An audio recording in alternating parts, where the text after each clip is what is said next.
தோஷங்கள் நீக்கும் பிரதோஷம் சிவன் நஞ்சுண்டதால் வந்த நேரம். நாம் செய்த தீவினைகள் யாவும் அந்த பிறை சூடன் அருளாலே தீரும். நாரணன் விடையாக நந்தியின் கொம்பிடையில் சிவனாடும் நேரம் இது.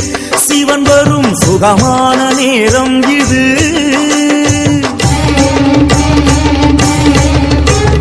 கருணாகரன் சுத்த சிவமானவன் கருணை பொழிகின்ற நேரம் இது.